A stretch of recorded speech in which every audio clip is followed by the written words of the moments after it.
It's good afternoon for me, but it's good morning for you. Amanda Kendle, thanks for joining us here at Yellow Shelf. Thank you, Joe, for having me. Yes, good morning, good afternoon, good evening. Where time zones are crazy, aren't It they? could well be good evening somewhere. It is Somewhere. world. Congratulations, your podcast, the Thoughtful Travel Podcast. I was just sharing, it's one of my favorites because I get to live vicariously through travel, even when we're not traveling. Tell us all about it. What do we need to know about this podcast? Well, the Thoughtful Travel podcast is also my way of traveling vicariously because it actually started, nearly 9 years ago when my son was, what was he now, maybe 5 or 6. And I realized that, school and stuff was going to kind of really get in the way of traveling as frequently as I would like to. And I'd come back to live in Perth in Western Australia, one of the most isolated cities in the world. So traveling from here is a little bit tricky, a little Yeah, bit far, a little bit yeah, expensive. yes. So I thought, how can I feed my urge to learn more about the world? Yeah. So I started the Thoughtful Travel podcast, and I get to chat with an enormous range of really fascinating people. So for every week, I try and have a topic or a theme, and usually speak to or include parts of a chat with three different people. So that means I get to talk to lots of people. Yeah. They're from all around the world. I've had guests from, in all corners of the globe. And we tend to talk about things that are like stories where we reminisce, and things we want to do better in the future. And essentially, it's all about being thoughtful when we travel, which Yeah. I think comes down to being like doing good for us, because travel Yeah. can be really beneficial for us, Sure. as well as doing good for the world, or hopefully having a positive impact when we travel. So that's kind of, the themes could be varied. In recent times, I've had like an episode about over tourism. So, that's been really in the news lately. You see all the crowds at in Paris or in Venice. Yes. I had a great episode about traveling with your nieces and nephews, Yeah. which was, kind of all the auntie and uncle heroes. I didn't know there were so many people in the world who did this. I'm like, my auntie and uncle never took me traveling, Me neither. but but there's some great people who do that. What else am I preparing at the moment? The what went wrong episodes are always popular.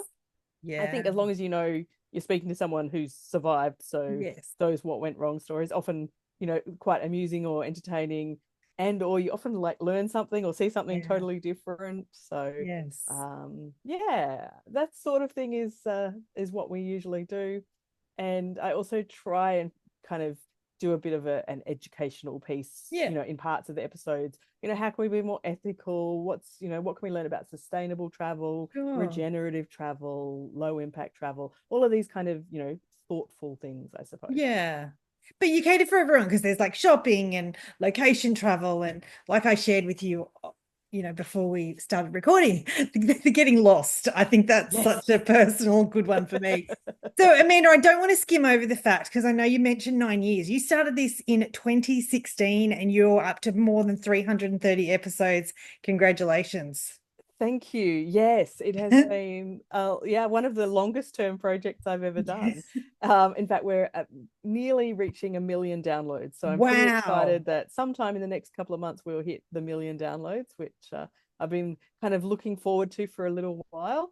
And it's not just the downloads, it's also the kind of community. So I have a Facebook group, especially, but also like a LinkedIn group and a Substack Awesome. list where people talk back to me. And I think that's the best Yeah. part is, I've made amazing connections and even quite a few friends out of my Yeah. podcast listeners over the years, and got to meet up with them, in various Oh, places around the world. And yeah, awesome. so yeah, it's been a real passion project that's given back in many ways, financially as well as kind of just Yes. good for the soul. Yes, yeah. And connecting through the medium of audio.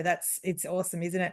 So Amanda, um, what inspired you? You sort of mentioned, you had a son and you weren't traveling as much. And so tell us about your background. Tell us anything we need to know about that in journey of inspiration to create a podcast and anything we need to know about you.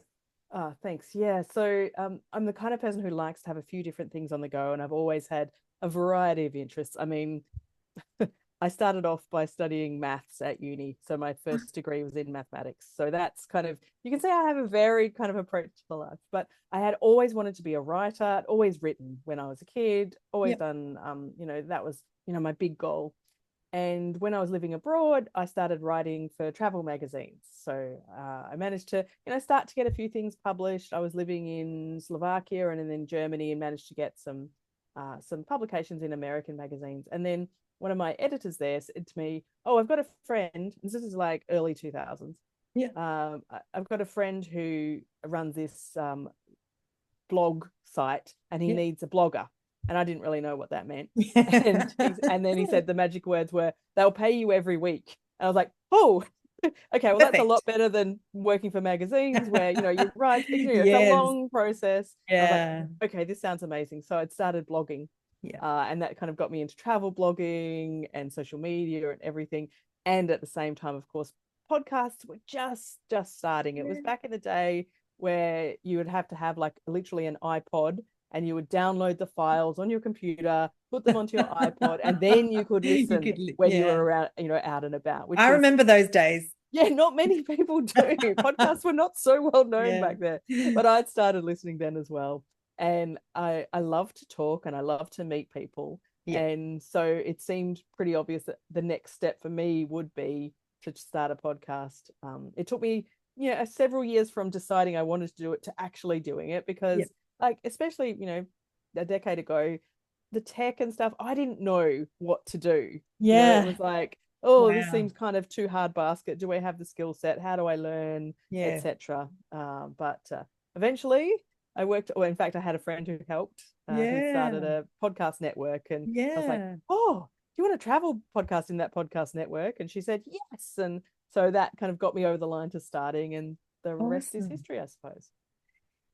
Ah, what a great backstory or a journey story. Amanda, how do we connect with you? So you mentioned Substack, you mentioned Facebook and all, so I'll put this in the show notes to make it easy for anyone around the world. And here's hoping some yellow shelf listens here will get you across to that million Oh, that'd downloads. be So amazing. Yes, let's tell all aim your high. friends. Let's aim high for that. Yeah, how do we connect with you, or where do we find you? So the easiest thing is, whatever your podcast app of choice is, just hunt down the Thoughtful Travel Podcast and you will find us there. So I'm in Spotify, Apple Podcasts, and all the little, the lesser known podcast apps. So that's the best way. YouTube now as well, Yeah. through their YouTube podcast listening. But you can also find out stuff at my website, which Yeah. is notaballerina.com. I know. I wanted to ask about that, but you can, yeah. Very briefly, I was dancing around my grandmother's living room, age 3, and she said, "Oh, Amanda, you could be a ballerina." And apparently, my grandmother used to tell me, I was quite offended, and I said, "No, I'm going to be a writer." So when I began writing, it was notaballerina.com. Love it, love it. That's where that came from. And it's stuck because it's like, it reminds me Good. of my beloved grandmother. So, Yeah, yeah. yeah. And No, I'm I very love much that not a story. ballerina. So, Yeah. so yeah, so there, and yeah, the groups are always called Thoughtful Travelers. So whether you're on Facebook, LinkedIn, or Substack, look for Thoughtful Travelers and you'll find me. Yeah. And look, it'd be a bit cheeky of me to say where, any like friend to friend, podcaster to podcaster tips. Where should I go? Anyone go this year? Any favorite Okay. spots, or where I should I mean, I have not got a go? thousand favorite spots, but Japan is the big place to go at the moment, Yeah. right? Everyone's going to Japan, and I love Japan. Yes. So I think, you should go to Japan, but go off the beaten path in Japan. Like, Okay. don't just spend a couple of days in Tokyo, but then go somewhere rural, somewhere where there's not many Yeah. tourists, and you will appreciate it so much more. So that's one tip. And then I think, because Japan is popular, my kind of, I don't know, the similar kinds of places that I've loved, South Korea and Taiwan. So Yeah. also really easy places to travel around, really interesting, lots of different cultural things to learn and great food. So Yeah. those, I guess that's my little, and it's quite central in the world. Wherever you're listening from, you can Get fairly yourself. easily get to that kind of pocket of Asia. So that's my tip. Yeah. Oh, thank you, Amanda. Well, I hope everyone tunes in, gets you across the line to a million and keeps listening. And yeah, thank you for joining us. Thanks for having me, Joe. It's been a So pleasure. great. Cheers.